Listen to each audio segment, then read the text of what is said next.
దీన్ని ముందుకు తీసుకొచ్చి డైవర్ట్ చేయడానికి ప్రయత్నం చేస్తారు. ఇది మన దేశానికి కానీ మన దేశ యొక్క లౌకిక తత్వానికి కానీ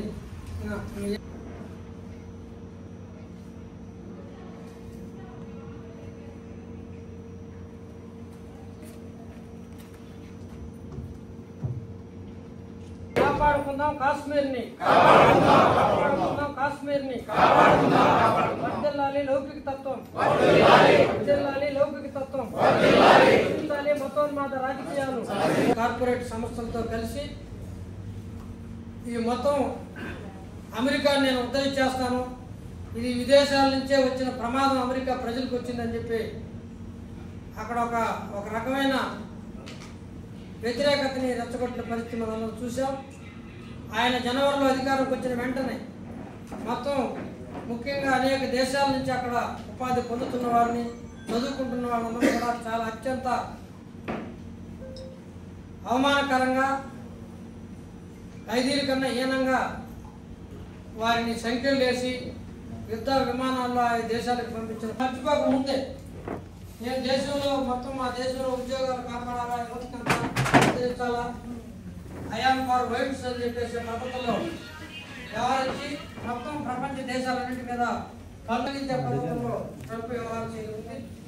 ఈ అన్ని పరిస్థితులకు సంబంధించి ఈరోజు ఆ పరిణామాలే మన దేశంలో ఏ చిన్న ఘటన జరిగింది కానీ మనం చేస్తున్న ఉద్యమాలు కానీ మరింత ముందుకు తీసుకెళ్ళడానికి ఉపయోగకరంగా ఉంటుంది.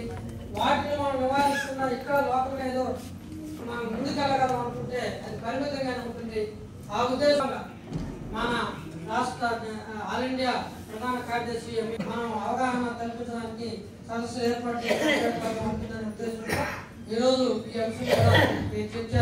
సరిగ్గా 35 సంవత్సరాల క్రితం 1989-90 ఆ ప్రాంతంలో ఆ రోజు ప్రపంచాన్ని ఇంకొక దిశకు మార్చినటువంటి పరిణామాలు జరిగాయి. అప్పటి వరకు ప్రపంచానికి ఒక ఆశా జ్యోతిగా ఉన్నటువంటి సోవియట్ యూనియన్ సోషలిస్ట్ దేశం అది కూలిపోవటం, ఆ స్థానంలో రష్యా అది 14 ముక్కలైపోయి రష్యా ఒక సపరేట్ దేశంగా ఏర్పడటం, తూర్పు యూరోప్లో అంటే జర్మనీ, బల్గేరియా, పోలాండ్ అనేక దేశాలు అక్కడ ఉన్నటువంటి కమ్యూనిస్ట్ ప్రభుత్వాలు కూడా కూలిపోయి అక్కడ కూడా పెట్టుబడిదారు వ్యవస్థలు రావటం, సోషలిస్ట్ దేశాలు చాలా కొద్ది సంఖ్యలో చైనా, వియత్నాం, క్యూబా, కొరియా, అట్లా ఉత్తర కొరియా 4-5 దేశాలు మాత్రమే మిగిలి సోషలిస్ట్ వ్యవస్థ అనేది ఒక వ్యవస్థ రూపం పోయి ఒక 4-5 దేశాలుగా ఎవరికి వాళ్ళుగా మిగిలిపోయినటువంటి పరిస్థితి వచ్చింది. దాని తర్వాత ప్రపంచంలోనే ఎదురులేనటువంటి శక్తిగా అమెరికా మారిపోయింది. ప్రతి దేశం అమెరికాకి సలాం కొట్టి లొంగిపోవాల్సినటువంటి పరిస్థితి. ఏకఛత్రాధిపత్యం, అమెరికా యొక్క ఏకఛత్రాధిపత్యం ఆ రోజు ఏర్పడింది. కానీ ఈ రోజు దాని మొత్తం పరిస్థితులన్నీ కూడా మరలా తిరిగి రివర్స్ అవుతా ఉన్నాయి. ఈ 35 ఏళ్లలో కమ్యూనిస్టులు బలహీనపడ్డారు, కార్మిక ఉద్యమాలు బలహీనపడ్డాయి, అలాగే విచ్ఛిన్నం దేశాలు అనేక విచ్ఛిన్నమైనవి, ఉద్యమాలు కూడా విచ్ఛిన్నమైనవి. కార్మిక ఉద్యమాలు, రైతు ఉద్యమాలు, బలమైనటువంటి ప్రజాతంత్ర ఉద్యమాలు బలహీనపడ్డాయి. అట్లా కమ్యూనిస్టుల యొక్క ప్రాతినిధ్యం కూడా తగ్గిపోయింది అనేక దేశాల్లో కానీ మన దేశంలో కానీ పార్లమెంట్లో, అసెంబ్లీలో తగ్గిపోయింది. పెట్టుబడిదారి పార్టీ ఇది ప్రపంచానంతా కూడా డామినేట్ చేసింది. 1989 వరకు సోవియట్ యూనియన్ సోషలిజం బలంగా ఉన్నంత వరకు మన దేశంలో సోషలిజం లేకపోయినా, ప్రపంచం అంతా అన్ని దేశాలు సోషలిజం దేశాలు కాకపోయినా, సోషలిజం అనే ఒక భావం ప్రపంచంని ఒక దిక్సూచిలాగా, ఒక సైద్ధాంతిక దిక్సూచిలాగా ప్రభావితం చేసింది. సోషలిజానికి ప్రత్యామ్నాయం లేదు. ఆ రోజు పెట్టుబడిదారి వ్యవస్థ కుంగి కృషించిపోతుంది, సోషలిజం అభివృద్ధి అవుతుంది. సోషలిస్ట్ వ్యవస్థలో ప్రజలకి చాలా జీవితం ఆ రోజుకి ఉండేది. అందువల్ల మన దేశంలో కాంగ్రెస్ వాళ్ళు మా లక్ష్యం సోషలిజం ప్రకటించారు. రాజ్యాంగంలో కూడా సోషలిజం అనేది చేర్చారు. ఇప్పుడు మన రాజ్యాంగం ఉంటుంది, మన పీఠికలో చదివితే సర్వసత్తాక ప్రజాస్వామ్య లౌకిక సోషలిస్టు రిపబ్లిక్ గా మనం ప్రకటించుకున్నాం. అంటే సోషలిజాన్ని కూడా సాధించినా సాధించకపోయినా ఒక లక్ష్యంగా, ఒక దిక్సూచిగా మన రాజ్యాంగం సైతం పెట్టుకోవాల్సినటువంటి పరిస్థితి అంతగా ప్రభావితం చేసిన సోషలిజం అని చెప్తే తప్ప ప్రజలు దాన్ని స్వీకరించినటువంటి ఏ రాజకీయాన్ని స్వీకరించినటువంటి పరిస్థితి, అలాంటి ఒక ప్రభావం సోషలిజం కల్పించింది. అలాగే బీజేపీ వాళ్ళు కూడా జనతా పార్టీ నుంచి చెప్పి అంతకుముందు జనసంఘం ఉండేది, కమ్యూనిస్ట్ వ్యతిరేకులు, ఎప్పుడు కమ్యూనిస్ట్ వ్యతిరేకులు, ఆర్ఎస్ఎస్ కనుసన్నల్లో ఉంటుంది, స్వతంత్రోద్యమాన్ని వెన్నుపోటు పొడిచారు, అవన్నీ ఫ్యాక్ట్స్. అయినా 80లో బీజేపీ ఏర్పడిన తర్వాత 1980లో సోషలిజం చెప్పకపోతే దేశంలో మనం రాజకీయాలు చేయలేమని గాంధీ సోషలిజం మా లక్ష్యాన్ని ప్రకటించుకున్నారు. ఇప్పుడు సోషలిజాన్ని ఎగతాళి చేస్తున్నారు, కానీ గాంధీ సోషలిజం అనే వాళ్ళు ప్రకటించుకున్నారు. మన సినిమాల్లో సోషలిజం ప్రభావం కనిపిస్తుంది, మీ అందరికి కూడా పెద్దవాళ్ళకి కూడా తెలిసి ఉంటుంది. 80లో 90లో వచ్చిన చాలా సినిమాలు కమర్షియల్ గా కూడా సక్సెస్ అయ్యి, ఎర్ర జెండా లేకపోతే సినిమా తీయలేదు, ఏదో పేరుతో ఒక విప్లవ పాట, ఒక ఎర్ర జెండా ఖచ్చితంగా ఉండాలి సినిమాల్లో కూడా. ఆ రకమైనటువంటి ప్రభావాన్ని కల్పించింది. అలాగే సోవియట్ యూనియన్ ఏర్పడిన తర్వాత 1917లో రష్యాలో విప్లవం వచ్చిన తర్వాత మన దేశం స్వతంత్రం సంపాదించుకోవడానికి కూడా తోడ్పడింది. మన స్వాతంత్రోద్యమానికి బహిరంగ మద్దతు ప్రకటించిన ఏకైక దేశం సోవియట్ యూనియన్. ఆ రోజు లెనిన్ బతికున్నాడు. ఇండియా వాళ్ళు చాలా గట్టిగా పోరాడుతున్నారు, కార్మిక వర్గం సమ్మెలు చేస్తున్నది, వీళ్ళు ఖచ్చితంగా స్వతంత్రం వస్తుంది వీళ్ళకని చెప్పగలిగిన ఏకైక నేత ఆ రోజు. అప్పుడు ఆర్ఎస్ఎస్ ఏర్పడలేదు. ఏర్పడిన తర్వాత వాళ్ళు హిందూ ముస్లిం తగాదాలు 1925లో ఆర్ఎస్ఎస్ 1921 నుంచి స్వాతంత్రోద్యమం చాలా ఊపుగా సాగింది. కాంగ్రెస్ మహాసభలో 1921లో మొట్టమొదటిసారి అహ్మదాబాద్ లో జరిగింది. గుజరాత్ లో ఉన్నటువంటి అహ్మదాబాద్ లో కాంగ్రెస్ పార్టీ గాంధీ నాయకత్వంలో మహాసభ జరిగితే కమ్యూనిస్ట్ పార్టీ తీర్మానం పెట్టింది. దాంట్లో కమ్యూనిస్ట్ పార్టీ సభ్యులు అప్పుడప్పుడే కొత్తగా ఏర్పడింది కమ్యూనిస్ట్ పార్టీ 1921 నాటికి. అప్పుడే సభ్యులుగా ఉన్నవాళ్ళు సంపూర్ణ స్వాతంత్రం కావాలని డిమాండ్ చేయాలి, అరకొర స్వాతంత్రం కాదు, సర్వసత్తాక పూర్తి రైట్స్ బ్రిటిష్ వాడు ఉండకూడదు, అప్పుడు దాకా పూర్తి నువ్వు ఉంటే ఉండు, మా స్వతంత్రం, మాకు ఎన్నికలు జరుపు, మాకు కూడా కొన్ని హక్కులు ఇవ్వు. ఇది అప్పుడు దాకా చేస్తున్న డిమాండ్. సంపూర్ణ స్వాతంత్రం కావాలనే డిమాండ్ పెట్టింది కమ్యూనిస్ట్ పార్టీ మొట్టమొదటిసారి. ఆ తర్వాత కాంగ్రెస్ పార్టీ దాన్ని 1931లో కాంగ్రెస్ తీర్మానం చేసింది సంపూర్ణ స్వాతంత్రం. ఈ మధ్యలో 10 ఏళ్ళు ఉద్యమం ఊపుగా సాగింది. అందువల్ల ఈ ఉద్యమాన్ని దెబ్బకొట్టాలంటే కమ్యూనిస్టు ప్రాబల్యం పెరిగేటట్టు ఉన్నది. ట్రేడ్ యూనియన్లు పెట్టారు, ఏఐటీసీ, విద్యార్థి సంఘాలు పెట్టారు, ఏఎస్ఎఫ్ పేరుతోటి.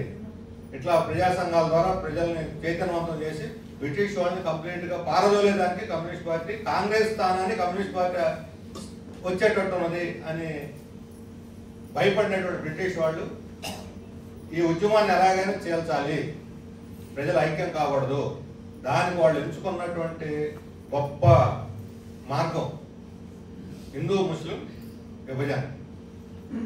ముస్లింలని నాయకుల్ని ఒకవైపు చేరదీశారు, హిందూ నాయకుల్ని ఇంకోవైపు చేరదీశారు. వీళ్ళిద్దరిని వెనకాల నుండి బొమ్మలాట, తోలు బొమ్మలాట ఆడించినట్టు ఆడిస్తారు. బయటకు వచ్చి వీళ్ళిద్దరు ప్రజలు రెచ్చగొట్టి ఘర్షణలు సృష్టించారు. అందుకోసం ఒకవైపు ముస్లిం లీగ్, జమాత్ ఇస్లాం లాంటి సంఘాలు, ఇంకోవైపు ఆర్ఎస్ఎస్ లాంటి సంఘాలు, ఇటువైపు ఆర్ఎస్ఎస్. 1925లో ఆర్ఎస్ఎస్ ఏర్పడింది. స్వాతంత్రోద్యమం ఊపుగా సాగటానికి, కమ్యూనిస్ట్ పార్టీ ఒక శక్తిగా ఎదగటానికి ఆర్ఎస్ఎస్ పుట్టుకి సంబంధం ఉంది. అందువల్ల ఆర్ఎస్ఎస్ వాళ్ళు స్వాతంత్రంలో పాల్గొలేదు. ముస్లింలకు వ్యతిరేకంగా పోరాటం, ప్రజలందరూ బ్రిటిష్ వాళ్ళకి వ్యతిరేకంగా పోరాటం చేస్తుంటే ఆర్ఎస్ఎస్ ముస్లింలకు వ్యతిరేకంగా పోరాటం ప్రారంభించారు. హిందూ ముస్లిం ఘర్షణలు వస్తే కార్మికులు చీలిపోతారు, రైతులు చీలిపోతారు, మొత్తం దృష్టి అంతా మడిపోతుంది. ఇప్పుడు ఈరోజు జరుగుతుంది. అందువల్ల వీళ్ళిద్దరు కూడా హిందూ ముస్లిం మతోన్మాద శక్తులు రెండు కూడా ఒకళ్ళకొకళ్ళు సపోర్టు. వీళ్ళిద్దరు కూడా సామ్రాజ్యవాదం చేతులు, ఈ మతోన్మాదులు వాళ్ళిద్దరు వాళ్ళ పాచికల్ లాంటి వాళ్ళు. అది స్వాతంత్రోద్యమంలో 1925లోనే రుజువైంది. ఇప్పుడు ఈరోజు మనం చూస్తున్నప్పుడు మన నాగరాజు పెట్టాడు తీర్మానం కూడా మనందరం మౌనం పాటించాం. పహల్గావ్లో దారుణమైనటువంటి ఘటన, 26 మంది అమాయకులు కోత గురయ్యారు, చాలా అన్యాయంగా చంపడ్డారు. మనం చూసి అంత దుర్మార్గంగా చంపడ్డారు. ఈ ఉగ్రవాదం వాళ్ళు హిందువులైనా ముస్లింలైనా బౌద్ధులు ఎవరైనా ఉగ్రవాదులే. ఒక ఉగ్రవాది ముస్లిం అయితే ముస్లింలంతా ఉగ్రవాదులు ఎవరు? ఒక ఉగ్రవాది హిందూ అయితే హిందువులంతా ఉగ్రవాదులు ఎవరు? ఒక మర్డర్ చేసిన వాడు రెడ్డి అయితే రెడ్లందరూ హత్యాకాండ చేసేవాడు ఎవరు? ఒక రేప్ చేసేవాడు బ్రాహ్మణుడు అయితే బ్రాహ్మణులందరూ రేపిస్టులు ఎవరు? ఈ నేరాలకి కులం మతం అంటగట్టి లాభపడాలని చూసేది రాజకీయం. అదే రాజకీయం. ఇప్పుడు వాళ్ళు ముస్లింలు కాబట్టి ముస్లింలు అందరూ ఉగ్రవాదులే. అందుకని హిందూ ముస్లిం నువ్వు హిందువా అని అడిగి మరి చంపారు. ఇప్పుడు చనిపోయిన కుటుంబాలలో చెప్పారు నేరుగా టీవీల్లో, చంపిన వాళ్ళు ముస్లిం ఉగ్రవాదులే, మమ్మల్ని హిందువులని కూడా అడిగారు. కానీ వాళ్ళు అదే ముస్లింలు మాకు ఆదరించారు, మాకు అన్నం పెట్టారు, మమ్మల్ని సేఫ్గా విమానాలు ఎక్కించారు, ఆటోలో తీసుకెళ్లారు, అన్నం పెట్టారు. ఇవన్నీ వాళ్ళే చెబుతున్నారు. అంటే తప్పు చేసినవాడు ముస్లిమే, ప్రజలను ఆదుకున్నవాడు ముస్లిం, బలైన వాళ్ళు హిందువే. అటువంటి ఉగ్రవాదులకు మద్దతు ఇచ్చేవాళ్ళలో కూడా హిందువులు ఉన్నారు. అందుకని దీనికి మతం రంగు పోయటం తప్పు. ఎందుకని వచ్చింది? ఇప్పుడు ఈరోజు భారతదేశంలో మనం ముస్లింలందరూ ఉగ్రవాదులు, హిందువుల మీద దాడి చేస్తున్నారని చెప్పి ఏడాది పంపించేయాలి, ఏరేసేయాలి. ఈ రకమైన యాంటీ ముస్లిం, ఇంకొన్ని సందర్భాలు వస్తే యాంటీ క్రిస్టియన్ కూడా, కొన్ని సందర్భాల్లో క్రిస్టియన్ మతస్థులను కూడా ఇదే రకంగా దాడులు చేస్తున్నారు. ఇప్పుడు ఇక్కడ మైనారిటీలు ముస్లింలు, బంగ్లాదేశ్లో ఎవరు మైనారిటీలు? అక్కడ హిందువులు మైనారిటీ. అక్కడ హిందువుల మీద ముస్లిం ఉగ్రవాదులు, ముస్లిం ఫండమెంటలిస్టులు, మతోన్మాదులు, ఇక్కడ ఆర్ఎస్ఎస్ అలాగా, అక్కడ జమాయత్ ఇస్లాం అలాగా, వాళ్ళు హిందూ మైనారిటీల మీద దాడులు చేస్తే అక్కడ కమ్యూనిస్ట్ పార్టీ వాళ్ళని ఖండిస్తున్నది, మైనారిటీలకు అండగా ఉంటుంది. హిందూ మతస్థులకి, హిందువులకు రక్షణకి, గుళ్ళు రక్షణకి అక్కడ కమ్యూనిస్ట్ పార్టీ అండగా. ఆ కమ్యూనిస్ట్ పార్టీ వాళ్ళు అందరూ ఎవరు? ముస్లింలే. ఆ ముస్లిం ఫండమెంటలిస్టులు ఏమంటారు? ఈ సైతాన్లు కమ్యూనిస్టులు అంటారు.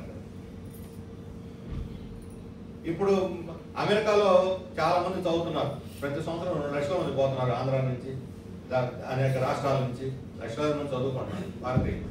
ఇప్పుడు ట్రంప్ ఏం చేస్తున్నాడు? వాళ్ళందరినీ పంపించేసి ఆయన ఇక్కడ రండి, మీ దేశాలకు వెళ్ళిపోండి అంటున్నాడు. ఇప్పుడు మన 200-300 మంది విద్యార్థుల్ని బేడీలు వేసి మిలిటరీ విమానంలో ఎక్కించి పాసు పోయేదానికి కూడా అవకాశం ఇవ్వకుండా, మంచినీళ్ళు ఇవ్వకుండా 24 గంటల పాటు విమానంలో కూర్చొని ఇక్కడ దిగారు, బస్సుల్లాగా దించారు. పంపించింది ఎవరు? ట్రంప్. ట్రంప్ ఏ మతస్థుడు? క్రైస్తవులు. కాబట్టి క్రైస్తవులు అందరికి వ్యతిరేకంగా మనం ప్రచారం చేయాలి. మరి ఎందుకు మాట్లాడట్లా మోడీ? ట్రంప్కి వ్యతిరేకంగా అమెరికా ఇంత ఘోరం చేస్తుంటే, ఇంత దారుణం చేస్తుంటే, మన వాళ్ళని అవమానించి వాళ్ళని బేడీలు వేసి ఇండియాకు పంపిస్తుంటే ఏమన్నా వాళ్ళ జోబులు చేశారా, హత్యలు చేశారా, రేపులు చేశారా? చదువుకోవడానికి వెళ్ళారు. ఒకవేళ ఎవడన్నా కన్సల్టెన్సీ వాడు వాళ్ళని తప్పుడు వీసా ఇచ్చి పంపించేసాడు, లేదా వీసా గడువు తీరిన తర్వాత ఉండొచ్చు. వీసా గడువు తీరిన తర్వాత ఉంటే పొమ్మని చెప్పొచ్చు, దాని నేరం అది. అలాంటి వాళ్ళందరినీ బలవంతంగా పంపిస్తే, ఇదే పద్ధతిని బ్రెజిల్ వాళ్ళు అనుసరిస్తే, బ్రెజిల్ దేశస్తుల్ని సంఖ్యలు వేసి విమానాలు పంపిస్తే, బ్రెజిల్ దేశం ఏం చేసింది? అక్కడ ఉన్న లోలా గవర్నమెంట్ ఏం చేసింది? ఇక్కడ విమానం దిగడానికి వీల్లేదు, మీరు మా వాళ్ళని నేరస్తులుగా ఉపయోగిస్తే మేము తీసుకోం అని చెప్పి విమానం తిప్పని వెనక్కి పంపించేశారు. మళ్ళీ 7 విమానాలు పంపించి, బ్రెజిల్ నుంచి విమానాలు పంపించి, ఆ విమానాల్లో వాళ్ళ దేశస్తుల్ని వీసా గడువు తీరిపోయినటువంటి విద్యార్థులని మర్యాదగా తీసుకొచ్చుకున్నారు. మరి ఆ మాత్రం గట్స్, ఇంత పెద్ద దేశం, ప్రపంచంలో 3వ శక్తి ఎదగబోతున్నాం, మనమే సూపర్ పవర్ అని చెప్పుకున్న వాళ్ళు అంత గట్స్ లేవా? ఇక్కడే మతం పనిచేయదా? అంటే మత ఘర్షణలు రెచ్చగొడితే ఇప్పుడు హిందువులంతా మా శత్రువులు ఎడగొచ్చి భారతదేశం హిందువులందరూ మమ్మల్ని మా ఉద్యోగాలు లేకుండా చేస్తున్నారు, మా ఆస్తులు తీసేసుకుంటున్నారు, ఇక్కడ గుళ్ళు కడుతున్నారు, ఏం చల్లవు, మీరు ఇక్కడ వెళ్ళిపోవడానికి మనమే దాడులు చేస్తే ఇక్కడ క్రైస్తవులు మన పరిస్థితి ఏంటి? అమెరికాలో అని చేస్తున్నారు. ఎక్కడ చేసిన ఘటనలు లేవు, చేయాలని కూడా మనం కోరుకోవట్లా. అది మంచిది, సహజీవనం చేయాలి. అన్ని మతాల వాళ్ళు ఏ దేశంలో కలిసిమెలిసి సహజీవనం చేయాలి, కలిసికట్టుగా పనిచేయాలి, కలిసికట్టుగా జీవించాలి. ఇక్కడ మనం మైనార్టీలను ముస్లింలు ఎడగొడితే, అక్కడ హిందువులు మైనార్టీలను అమెరికా వాళ్ళు దాడులు చేస్తే ఇక ప్రపంచం బతుకుద్దే.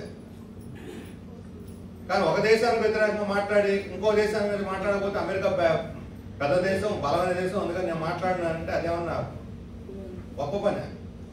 నువ్వు బలహీనుడికి వ్యతిరేకంగా మాట్లాడడానికి ఎవడైనా చాలు, పాలకులు ఎందుకు? ప్రధాని కావాలా, అధ్యక్షులు కావాలా? బలమైన దేశం మీద మాట్లాడటానికే కావాలి. అందువల్ల ఇటువంటి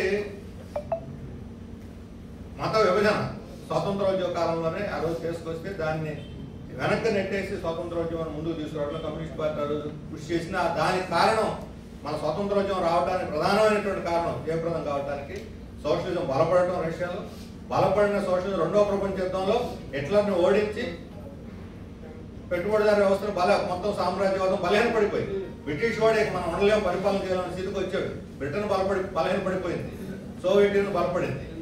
సోవియట్ యూనియన్ బలపడటం వల్లే, సోషలిజం బలపడటం వల్లే భారతదేశం స్వతంత్రం వచ్చింది. లేకపోతే వాడు ఇచ్చుండేవాడు కాదు, సత్యం ఇచ్చుండేవాడు కాదు. 45 తర్వాతనే స్వాతంత్రం ఇవ్వడానికి వాడు సిద్ధపడ్డాడు. 45కు ముందు వాడు పూర్తి స్వాతంత్రం ఇవ్వడానికి సిద్ధపడలా. అంటే వాడు సోవియట్ యూనియన్ రేపు ఇవ్వకపోతే స్వాతంత్రం భారతదేశం కమ్యూనిస్ట్ దేశంగా మారిపోద్ది, కమ్యూనిస్టుల చేతిలో పోతే మనం పక్కలో బలం అవుతుంది భయపడి కాంగ్రెస్తో రాజీ చేసుకొని స్వాతంత్రం ఇచ్చారు. ఇవన్నీ చారిత్రకమైనటువంటి వాస్తవాలు. కాబట్టి ఇటువంటి ఒక వ్యవస్థ ప్రపంచంలోనే ఒక ఉన్నతమైన వ్యవస్థ. ఇప్పుడు మన రాఘవ శర్మ గారు నాకు ఒక బుక్ ఇచ్చారు, కొత్త బంగారు లోకం అని. ఏదో సినిమా టైటిల్ లాగా లోపల కవితలు ఉన్నాయనుకున్నాను బొమ్మ అది చూసి. కానీ ఆయన చైనా వెళ్ళి వచ్చి చైనా గురించి రాశాడు.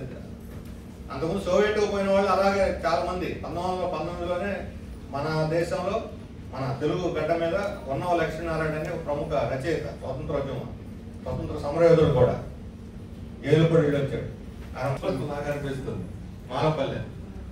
ఈ మాలపల్లె నవల సోవియట్ యూనియన్ గురించి దాంట్లో ప్రస్తావించాడు ఆయన. సోవియట్ రాజ్యం కావాలి మనకని దాంట్లో ప్రస్తావించాడు 1919లోనే. అంటే సోవియట్ విప్లవం వచ్చిన 2 ఏళ్లకి అక్కడ నిరుద్యోగం లేదంట, అక్కడ పేదరికం లేదంట, అక్కడ అసమానతలు లేవంట, రైతుల భూములన్నీ రైతులేనే అంట, ఫ్యాక్టరీలన్నీ కార్మికులు అట, పెత్తనం అంతా గ్రామస్తులు పంచాయతీలు అట. ఇవన్నీ రాశాడు అట అట అనుకుంటూ. అంటే ఎందుకని అప్పటికప్పుడు సమాచారం అంట. ఇప్పుడు ఇంటర్నెట్ లేవు కదా, వాళ్ళ ద్వారా వీళ్ళ ద్వారా తెలిసినటువంటి నోటి మాట ద్వారా అందేటువంటి. రవీంద్రనాథ్ ఠాగూర్ రష్యాని సోవియట్ యూనియన్ కీర్తిస్తూ కవితలు రాశాడు, మద్దతు తెలియజేశారు. ఇట్లాంటి పెద్ద పెద్ద కాంగ్రెస్ నాయకులు కూడా సోషలిజాన్ని ఆహ్వానించారు, సోవియట్ యూనియన్ని ఆహ్వానించారు. అలాంటి సోషలిజం కావాలి అని నెహ్రూ వ్యాసాలు కూడా రాశాడు, మనకు కూడా అలాంటి సమాజం కావాలని. అంతగా ప్రభావితం చేసింది మన దేశాన్ని. ఏమిటి ఎందుకని? ఆ విప్లవం రావడంతో ఇప్పుడు మనం చూస్తున్నాం కదా, ఎన్నికల్లో కలవడానికి ముందు ఒకటి చెప్తారు, ఎన్నికలు అయిపోయిన తర్వాత ఇంకొకటి చేస్తారు. ఎన్నికల్లో ఇచ్చే వాగ్దానానికి ఎన్నికల్లో పేదవాళ్ళకి ఏమి ఇస్తామో చెబుతారు, ఎన్నికల తర్వాత కార్పొరేట్లకు ఏం చేయాలో చేస్తారు. కార్పొరేట్లు పలానా వరాలు ఇస్తామని ఎన్నికల ముందు చెప్పరు. కానీ ఎన్నికలు అయిపోయిన తర్వాత భూములైన వాళ్ళకే, రాయితీలన్నీ వాళ్ళకే, బ్యాంకు రుణాలన్నీ వాళ్ళకే. అవేమి మన ఎన్నికల షెడ్యూల్ ఇప్పుడు చూడండి, ఈజ్ ఆఫ్ డూయింగ్ బిజినెస్ పేరుతో కార్పొరేట్ కంపెనీలకు భూములు దాదాపు 99 పైసలకి ఎకరం ఉంది. మన తలా ఒక ఎకరా రాయింగ్ చేసుకోండి. పేదవాడు భూమి సాగు చేసుకుంటాడు, 99 పైసలకు ఇవ్వమండి ఒక ఎకరా. నేను సాగు చేసుకుని పంట పండిస్తాం, అది కూడా అభివృద్ధిగా. పంటల పంట కూడా తింటారా, సస్తారు. ఫ్యాక్టరీలో కాదు అభివృద్ధి, వ్యవసాయం కూడా అభివృద్ధి. నేను వ్యవసాయం చేస్తాను, నాకు ఎకరా ఇవ్వండి 99 పైసలు కంటే గవర్నమెంట్ ఇస్తే మొన్నే లాక్కుంటున్నారు రైతుల నుంచి. ఎన్నికల వాగ్దానం చేశారా, నేను 99 పైసలే కార్పొరేట్లకు ఇస్తాం భూములని. ఎకరా 99, అందులో విశాఖలు అంటే తోట ఒక్కొక్క ఎకరా 25 కోట్లు చేసేటువంటి భూముల్ని ఊరు పేరు లేని కంపెనీలు కట్టబెడుతున్నారు. అది వర్షా కంపెనీ అంటే వర్షా కంపెనీ లాగా ఉంది. ఆ వర్షా కంపెనీ వాళ్ళు బాగా అవుతాయంటే మనకు తెలియదు. ఎట్లా ఇస్తారు ఊరు పేరు లేనటువంటి 99 రూపాయలకి 99 పైసలు అంటే ఉచితంగా ఇవ్వటే కదా, ఎలా ఇస్తారు? మరి ఏమన్నా ఎన్నికల వాగ్దానం ఉందండి, చెప్పారా కనీసం చేస్తాం మేమని? అందులో ఎన్నికల ముందు ఒకటి, ఎన్నికల తర్వాత చేసిన ఒకటి. సోషలిజం అలా కాదు. విప్లవానికి ముందు ఏదైతే ప్రజలకు చెప్పారో విప్లవం తర్వాత అదే అమలు చేశారు. భూస్వాముల దగ్గర భూములను తీసుకొని రైతులకు పంచుదాము. విప్లవం వచ్చిన తర్వాత చేసిన మొట్టమొదటి పని భూమిని జాతీయం చేసి రైతులందరూ పనిచేయటం. భూస్వాముల భూములను తీసేసుకున్నారు. ఉంటే వాళ్ళలోనే మీరు కూడా వ్యవసాయం చేసుకోండి, రైతుల్లాగా మీరు పంటలు పండించండి, మీరు దున్నండి, మీరు అన్నదాన్ని కష్టపడండి. మేము కష్టపడడం, భూములు తినం, దున్నం, ఉత్పత్తి చేయం అంటారా? మీరు వెళ్ళిపోండి, ఇక్కడ ఉంటారు. లేదు, మీకు బతుకు తెరవే లేదు. మీరు పని చేస్తే బతకవచ్చు, పని చేయకుండా ఉంటే బతకడానికి ఏం పెట్టి తింటారు? వడ్డీలు పిచ్చుకొని తింటానికి వడ్డీ అనుమతించరు, వడ్డీ వ్యాపారం. చాలా మంది పట్టణాలకు వెళ్ళిపోయారు, వెళ్ళిపోయారు పట్టణాలకి, భూములు వదిలేసారు. రాజీ పడిపోయి వాళ్ళు కూడా మిగతా రైతులతో కూడా చేయి కలిపి పంటలు పండించే ఉన్నారు. ఇది ఎక్కడ సాధ్యమా? ఇప్పుడు మన 70 ఏళ్ళ నుంచి భూములు పంచుతున్నారు. ఇప్పుడు పంచుతున్నారు భూములు. ఎవరు పంచుతున్నారు? రైతులు తీసి కార్పొరేట్లకు పంచుతున్నారు. ఇప్పుడు భూములు పంపకంటే అర్థం రైతుల భూములు తీసి కార్పొరేట్లకు పంచలేదు. చైనా వాళ్ళు వెళ్ళొచ్చారు. చైనా మొత్తం సొంత భూమి అంటే రైతులు పండదు, మొత్తం కమ్యూనిటీ భూమి. ఊరి పంచాయతీ ఉమ్మడి ఆధిపత్యం ఉంటుంది భూమి. Contract system. నేను చేసుకుంటాను 2 ఎకరాలు వరి వేసుకుంటానంటే పంచాయతీ తీర్మానం చేసుకునే వాళ్ళకి ఇస్తుంది భూమి. దున్నుకునే వాడికి భూమి అంటే అర్థం అది. ఎవరు దున్నుకుంటే వాళ్ళకే. నా కొడుకు ఉద్యోగం చేస్తున్నాడు, నేను కూడా ఆయనతో కూడా పట్టణం వెళ్తున్నాను, మేము అక్కడే అపార్ట్మెంట్లో బతుకుతాము, మేము ఇక్కడ భూమి చేయలేమంటే ఆ భూమి పంచాయతీ వెనక్కి తీసేసుకొని చేయగలిగిన వాళ్ళు కొనిస్తారు. 100 మంది ఉండి ఒక 20 మంది 30 మంది పట్టణాలకు వెళ్ళారు, 80 మంది అనుకోండి, మిగతా 20-30 మంది కూడా 80 మందికి అదనంగా ఇస్తారు. అదనంగా 2 ఎకరాలు చేసేవాడు 4 ఎకరాలు కూడా చేయొచ్చు. ఒక కుటుంబంలో ఇద్దరుండి 2 ఎకరాలు చేస్తుంటే 4 ఎకరాలు ఎట్లా చేస్తారు? ఎట్లా చేయాలి? 2 ఎకరాలే కుటుంబానికి శ్రమ పడితే చేయగలిగితే 4 ఎకరాలు వస్తే ఎలా చేయాలి? కూలీలు పెట్టుకోవడానికి లేదు, ఎట్లా చేయాలి? ఆధునీకరణ వ్యవసాయంలో ఈరోజు చైనాలో జరిగినంత ఆధునీకరణ ఎక్కడ జరగల. కమ్యూనిటీ పంచాయతీ అత్యంత పవర్ఫుల్ చైనాలో. ఒక భూమి మీద ఆధిపత్యం పంచాయతీ. సోవియట్ యూనియన్లో మొట్టమొదటి చేసిన పని అదే ఇప్పుడు చైనాలో జరుగుతుంది. పంచాయతీ ఇప్పుడు చంద్రబాబు నాయుడు గారు లేకపోతే అక్కడ ప్రిన్సిపల్ సెక్రటరీ అక్కడ కూర్చొని ఈ తిరుపతిలో 5 ఎకరాలు శాంక్షన్ చేస్తాం, క్యాబినెట్ తీర్మానం చేస్తాం. చైనాలో క్యాబినెట్ తీర్మానం చేసిన చెల్లదు. క్యాబినెట్ తీర్మానం చేసిన పంచాయతీ పంపాల్సిందే. పంచాయతీ అప్రూవ్ ఉంటేనే ఆ భూమి వాళ్ళ చేతుల్లోకి వెళ్ళొద్ది. ఎవరికైనా కంపెనీకి ఇవ్వాలి, పరిశ్రమ పెట్టాలంటే ఊరు గ్రామ పంచాయతీ తీర్మానం చేస్తేనే అది అమలు అవుతుంది. అది డెమోక్రసీ. చైనాలో డెమోక్రసీ లేదు, అక్కడ టోటాలిటేరియనిజం, అదంతా నియంతృత్వం. కనిపిస్తే కాల్ చేస్తారు, అడ్డం తిరిగి మాట్లాడితే. జయప్రకాష్ నారాయణ ఏదో వీడియో చూస్తే దారిలో వస్తుంటే అనుకోకుండా తగిలితే చూశాను. ఏమంటున్నాడంటే 1000 మందినైనా విచారణ లేకుండా కాల్ చంపుతారట. నేను అడుగుతున్నాను అండి, గత సంవత్సర కాలంలో లేదా మీకు సంవత్సరం లేకపోతే 5 ఏళ్ళు లేదా 10 ఏళ్ళు తీసుకోండి, ఒక 1000 మందిని కాదు ఒక్కరినైనా విచారణ లేకుండా కాల్ చెప్పిన ఘటన ఒకటి చెప్పండి. చైనాలో, మన దేశంలో ఉన్నాయి అటువంటి ఘటనలు. ఇప్పుడు ఛత్తీస్గఢ్లో జరిగే రోజు కాల్పుల్లో 30 మంది, 40 మంది, 100 మంది, 200 మంది ఎట్లా చచ్చిపోతున్నారు? ఏ విచారణలో చచ్చిపోతున్నారు? ఎన్కౌంటర్లు అన్నీ ఏంటి? అంటే మనం చేస్తే న్యాయం, వాడు చేస్తే అన్యాయం. వాడు ఉగ్రవాదం. కాశ్మీర్లో పిట్టల కాల్చిన ఉగ్రవాదులు చంపేస్తున్నారు ఏ విచారణ లేకుండా, మత ప్రాతిపదిక మీద. వాళ్ళు ఆ ఉగ్రవాదానికి ఈ ఆర్ఎస్ఎస్కి ఏమి తేడా? మతాన్ని రెచ్చగొట్టేటువంటి వాళ్ళు ఎవరైనా ఒకటే. ఈ మతకాల్లో కష్టం అక్కడ లేవే. మరి అక్కడ బౌద్ధులు ఉన్నారు. బౌద్ధం ఎక్కడిది? చైనాలో పుట్టల. బౌద్ధం ఎక్కడ పుట్టింది? అంది భారతదేశంలో పుట్టిన బౌద్ధం ఎందుకు లేదు ఈ దేశంలో? చైనా పోయి అధికార మతంగా ఎలా మారింది? ఇక్కడ పుట్టిన బౌద్ధం, బుద్ధుడు మనవాడు అంటే బౌద్ధాన్ని లేపేశారు, బౌద్ధరాములు ధ్వంసం చేశారు, బౌద్ధులందరినీ తరిమి కొట్టేశారు. అశోకుడు తర్వాత గుప్తుల కాలం వచ్చేలాగా బౌద్ధాన్ని లేకుండా నాశనం చేశారు మతాన్ని. అది ఎవరికంతా ముస్లింలు చేశారు, క్రైస్తవులు చేశారు ఆ బౌద్ధాన్ని నిర్మూలిస్తాం.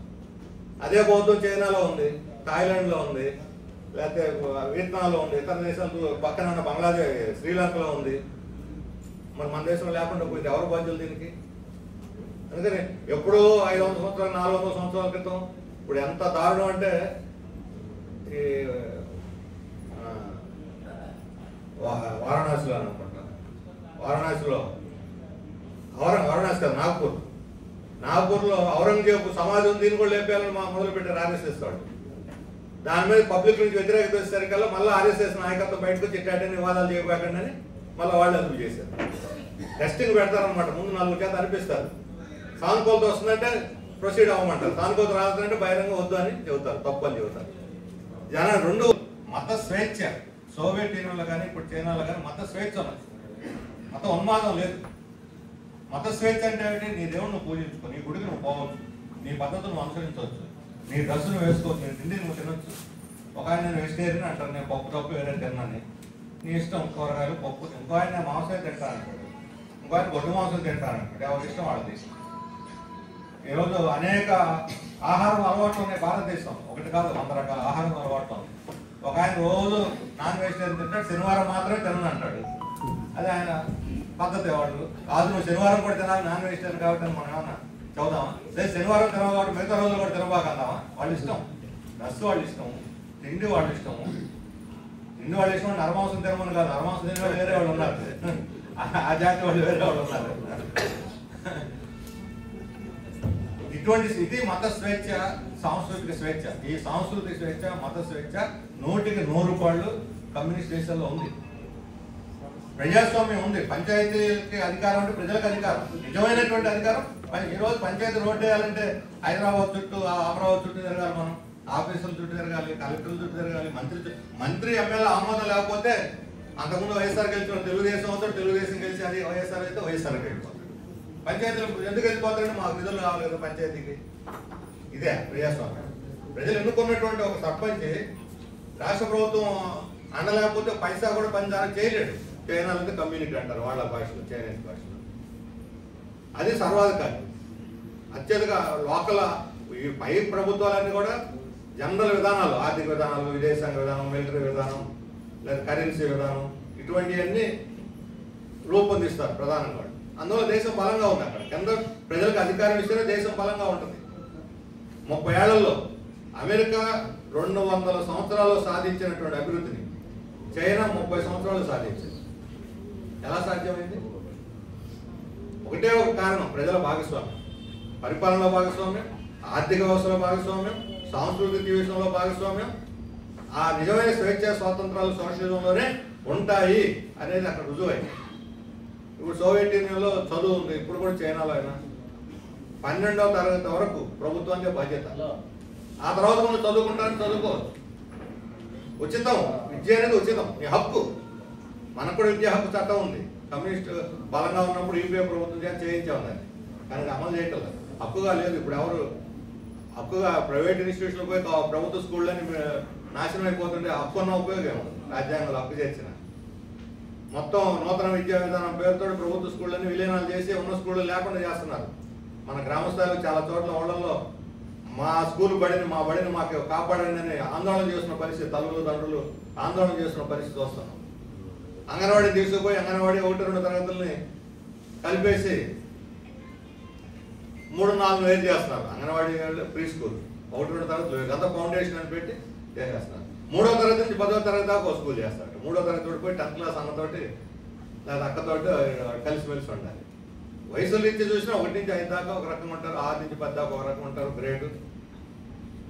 +2 ఉంది వేడిగా జూనియర్ కాలేజీలో, లేదంటే హై స్కూల్లో కలిపేస్తా ఉంటే అది వేరే విషయం. తీసుకుపోయి 1-2 తరగతులు అంగన్వాడీలో చేర్చడం ఏంటి? ఈ అంగన్వాడీలు తెచ్చి స్కూళ్ళలో పెట్టడం ఏంటి? ఇవన్నీ తలతెక్క విధానాలు తప్ప. ఈవెన్ అమెరికాలో కూడా ప్రీ స్కూల్ వేరు, ఫస్ట్ నుంచి స్కూల్ ఫార్మల్ స్కూలింగ్ వేరు, లేకపోతే ప్లే స్కూల్ వేరు. ఇప్పుడు మన ప్లే స్కూల్ లాంటిదే ప్రీ స్కూల్, ప్లే స్కూల్ లాంటిదే మన అంగన్వాడీ. ఈ విద్యా హక్కు ఇప్పుడు చైనాలో అత్యంత సైన్స్ అండ్ టెక్నాలజీలో బ్రహ్మాండంగా అభివృద్ధి అయింది.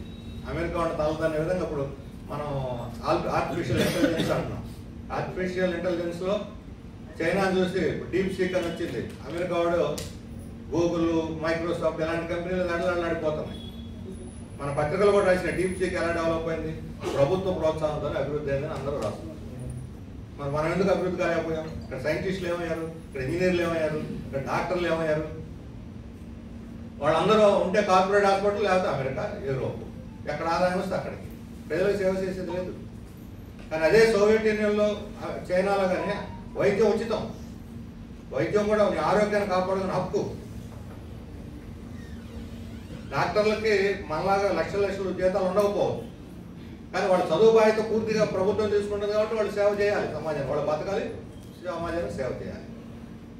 ఈ రకంగా విద్యా హక్కు, ఆరోగ్య హక్కు, సంపాదించుకోవడానికి పొలం లేదా ఉద్యోగం. నీకు యూనివర్సిటీ అవడంతో ఇప్పుడు మన ఇంజనీరింగ్ కాలేజీలు ఉంటే క్యాంపస్ ఇవి రిక్రూట్మెంట్ అని ఉంటాయి. మామిడి క్యాంపస్ రిక్రూట్మెంట్ మా అమ్మాయి గురించి చెప్పుకుంటాం.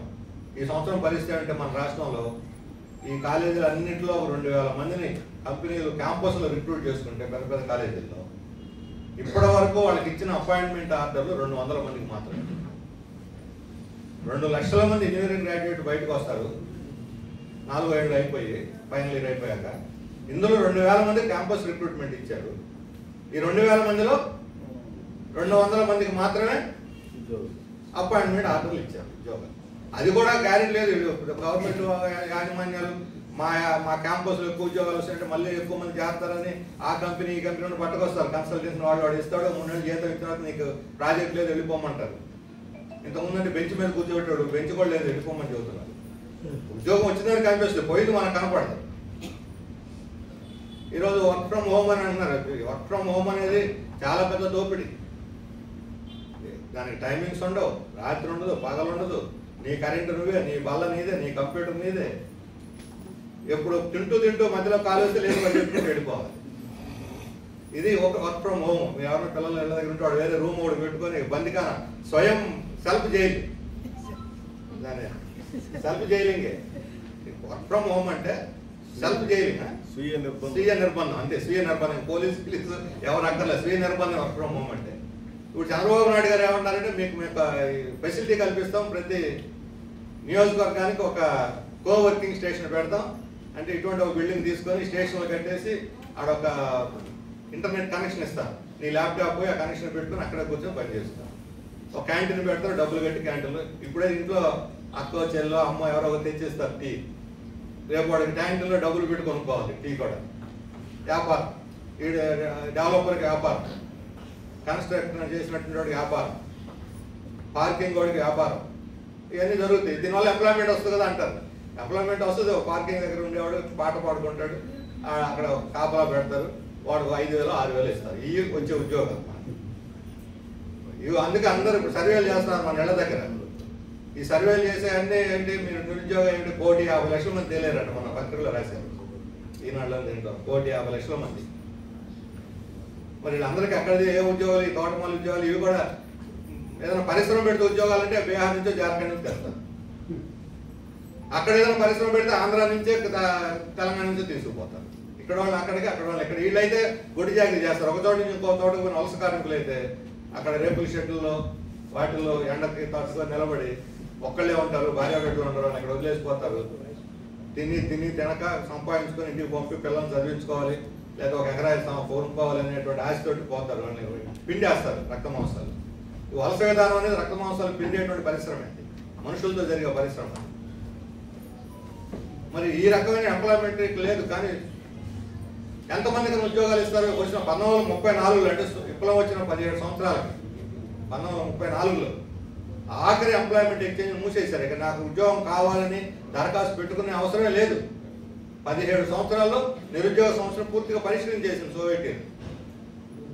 ఇప్పుడు మనకి నిరుద్యోగం ఈ రోజు పేపర్లోనూ నిన్న పేపర్లో వచ్చింది, గ్రాడ్యుయేట్లో 23% ఉన్నారు నిరుద్యోగం. డిగ్రీ చదువుకున్న వాళ్ళలో 23% ఉన్నారు. మొత్తం నిరుద్యోగుల వీటిలో 8%. ఉద్యోగం చేయగలిగిన వయసు ఉన్నటువంటి వాళ్ళలో 8 కాదు 16%. సారీ 16%. 8% అంటే అప్పటికి వేడెక్కిపోతుంది సిస్టమ్. 16% ఉన్నారు. డిగ్రీ చదువుకున్న వాళ్ళు ఇంకా ఎక్కువ ఉన్నారు. ఇప్పుడు డిఎస్సి రాష్ట్రం చూస్తున్నాం కదా, 16,000 ఉద్యోగాలు. 16,000 ఉద్యోగాలకు ఎంతమంది అప్లై చేసుకున్నారు? 8 లక్షల మంది. 5 లక్షల తక్కువ ఉండవు. వాళ్ళకి మళ్ళీ కోచింగ్లు మొత్తం అందరికీ వాళ్ళకి ఉద్యోగం అనేది గ్యారంటీ. ఇవన్నీ గ్యారంటీలు కాదు. చదువు అయిపోయిన తర్వాత, చదువు కాదు సారీ, మన రిటైర్మెంట్ తర్వాత రిటైర్మెంట్ బెనిఫిట్స్ కూడా గ్యారంటీ.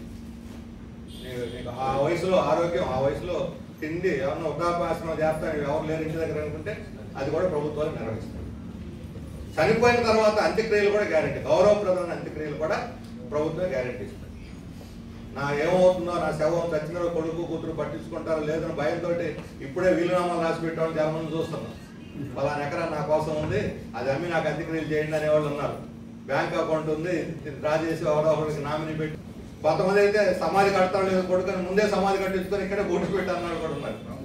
అంటే చచ్చిపోయిన తర్వాత గౌరవప్రదంగా పోవాలి, నేను కుక్కలు నక్కలు పెంకు తినకూడదు నా శవాన్ని అనే భయంతోనే. ఆత్మ నమ్మే వాళ్ళు అయితే పరలోకానికి పోదాం, మధ్యలో ఎక్కడ నా ఆత్మ ఆగిపోకుండా అని. మరి అటువంటి భయమే లేదు సోవియట్లో కానీ సోషలిస్ట్ దేశాలు, ఏ సోషలిస్ట్ దేశాలు. అందుకని ఇలా స్వేచ్ఛ లేదు, స్వతంత్రం లేదు, నియంతృత్వం. ఎవరు నియంతృత్వం? నియంతృత్వం అంటే ఎవరిది? మళ్ళీ అమిత్ షాని మర్చిపోతే మనం బాగా తప్పు చేసిన వాళ్ళం. ఇద్దరు కాదు, ఒకరి బదులు ఇద్దరు. బీజేపీ లేదు, ఇంకెవరు లేరు అక్కడ. మొత్తం కొన్ని దేశాల్లో ఆ వ్యక్తి నియంతృత్వమే. కమ్యూనిస్ట్ దేశాలు ఎక్కడ వ్యక్తి నియంతృత్వం ఉండదు. కమ్యూనిస్ట్ పార్టీ ఆధిపత్యం ఉండే మాట వాస్తవం. కమ్యూనిస్ట్ పార్టీ ఒక వ్యక్తి కాదు, శాఖలు. మన ఫ్యాక్టరీలో శాఖలు ఉంటాయి. ఇక్కడి నుంచి పోయి ఇప్పుడు చైనాలో ఫ్యాక్టరీ కాంట్రాక్ట్ చేస్తున్న వాళ్ళు ఉన్నారు. కన్స్ట్రక్షన్ పెద్ద పెద్ద కంపెనీలు ఇక్కడి నుంచి మన ఆంధ్ర నుంచి పోయిన వాళ్ళు కూడా ఉన్నారు. ఇప్పుడు ఉన్నారు, తగిలారు లేదు కానీ చాలా మందికి. వాళ్ళు కూడా ఈ మధ్య ప్రకాశం జిల్లా వాళ్ళు పోతే వాళ్ళకి తగిలారంట. అక్కడ వాళ్ళు భోజనం కూడా పెట్టారు మన వాళ్ళు. వాళ్ళు చెప్తున్నారు మా దగ్గర కూడా కమ్యూనిస్ట్ పార్టీ శాఖ ఉందా, ఏదన్నా సమస్య వస్తే వాళ్ళతోనే మాట్లాడాలి మేమని చెప్పారట. వాళ్ళు లంచాలు తీసుకోరు, మమ్మల్ని బెదిరించరు, కానీ కార్మికుల సమస్య వస్తే మాత్రం మేము వాళ్ళతో మాట్లాడి పరిష్కరించాలి, మా ఇష్టం వచ్చినట్టు చేయడానికి లేదు. మరి అక్కడ బాగుంది ఇక్కడ బాగుందని అడిగితే మాకు ఇక్కడ ప్రశాంతంగా ఉంది, వేధింపులు లేవు అని చెబుతున్నారు. వాళ్ళు చెప్పిన మాటనే చెప్పారు, క్యాపిటలిస్ట్ మన ఏళ్ళ మహాపానికి మనమే ఇక్కడ అధికారం లేం కదా, మహాపానికి చెప్పాల్సిన అవసరం లేదు. అందుకని అటువంటి ఇప్పుడు నేను రాసిన పుస్తకంలో, శర్మ గారు రాసిన పుస్తకం వస్తే నేను ఎప్పుడు ఇస్తే అట్లా 2 పేజీలు తిరిగేస్తే ఒక చోట ఉంది. ఒక ఆమె ఇక్కడ గైడ్ అట్ట, గైడ్ వచ్చి ఆ గైడ్ అమ్మ రాత్రి కూడా 11 నుండి 9 అప్పుడే అక్కదాన్ని ఎట్లా వెళ్తామా, తోడు లేకుండా మమ్మల్ని ఇంటికని అంటే 9 కాదు 11 కానీ వెళ్తానండి, మాకు ఎటువంటి మా దేశంలో మీరు భయపడాల్సిన అవసరం లేదు, నేను క్షేమంగా ఇంటికి చేస్తానని చెప్పిందని ఆయన రాశారు పుస్తకం. ఇది వాస్తవం. అది గాంధీ కన్న కళలు అవే కదా. ఈ రోజు ఎవరన్నా ఆడపిల్లని 9 షాపు ఏదైనా కొనుక్కొని రమ్మని చెప్పాలంటే తల్లిదండ్రులకి చాలా భయం వేస్తుంది. నేను మన హైదరాబాద్లో మా మనవరాలు ఉంటే నాకేదో ట్యాబ్లెట్ అవసరం అయితే ఇట్లా 9 పంపిస్తే మా అమ్మాయి వచ్చింది ఈ లోపల, ఏది అమ్మాయి అంటే పంపించాను, ఒకదాన్ని పంపించాను అని అంటున్నాను. ఆ భయం చూడండి. నాకేం ఆడపిల్లని ధైర్యంగా పంపించాలని నాకున్నది. పోతే అవసరం బయట చేసుకొని రావాలి, వీధులు ఎవరైనా వాడు చేసి నాకు తల్లి రావాలని నేర్పించాలి మనం. ఆమె భయపడుతున్నట్టు ఒక అమ్మ తల్లి ఉండే సహజమైన. కానీ సోవియట్లో చైనాలో అటువంటి భయాలు ఏమి లేవు ఇక్కడ వాళ్ళకి. అటువంటి ఒక సిస్టమ్ సోవియట్ యూనియన్ అనేది, దాన్ని కావాలని కుట్ర చేసి కూల్ చేశారు. కమ్యూనిస్ట్ పార్టీలో ఉన్న లోపాలు కొన్ని బలహీనతలు అవి కూడా తోడ్పడ్డాయి. మొత్తం మీద 1989-90లో అది కూలిపోయింది. ఆ తర్వాతనే అమెరికా ఆధిపత్యం స్టార్ట్ అయింది. ఇప్పుడు పెద్దవాళ్ళు కొంతమంది తెలుసు, 90ల తర్వాత మొట్టమొదటి వచ్చిన అంతర్జాతీయ సమస్య ఏంటంటే యుద్ధాలు, ఇరాక్ యుద్ధం ఇటువంటి చాలా వచ్చినాయి. WTO ప్రపంచ వాణిజ్య సంస్థ, డెంకల్ అనే వాడు మారుమోగిపోయింది ఒక 2-3 ఏళ్ళు. 90-95 దాకా 4-5 ఏళ్ళు మారిపోయింది డెంకల్. పాటలు కూడా వచ్చినాయి డెంకల్. వాడు ఒక ప్రపంచ వాణిజ్యం ఒక నియమ నిబంధన రూపొందిస్తూ ఒక సంస్థను ఏర్పాటు చేయాలని ప్రతిపాదన పెట్టాడు. WTO అంటారు, వరల్డ్ ట్రేడ్ ఆర్గనైజేషన్, ప్రపంచ వాణిజ్య సంస్థ. ప్రపంచ బ్యాంక్ లాగానే, IMF లాగానే.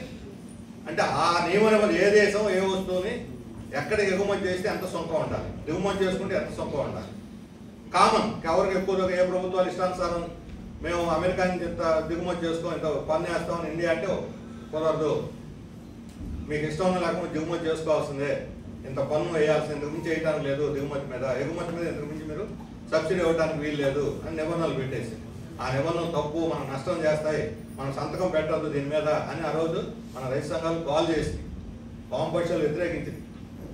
అయినా ఆ రోజు ఉన్నటువంటి ప్రభుత్వం సంతకం పెట్టేశారు. కొన్ని రోజులు వాజ్పేయి అన్నాడు, ఆ కాలంలో తర్వాత PV నరసింహారావు వచ్చాడు, మధ్యలో VP సింగ్ వచ్చాడు, సంతకం పెట్టకుండా ఆగిపోయాడు. తర్వాత PV నరసింహారావు సంతకం పెట్టేశారు. అదే WTO మన అందరి దేశాల మీద రుద్దింది అమెరికా.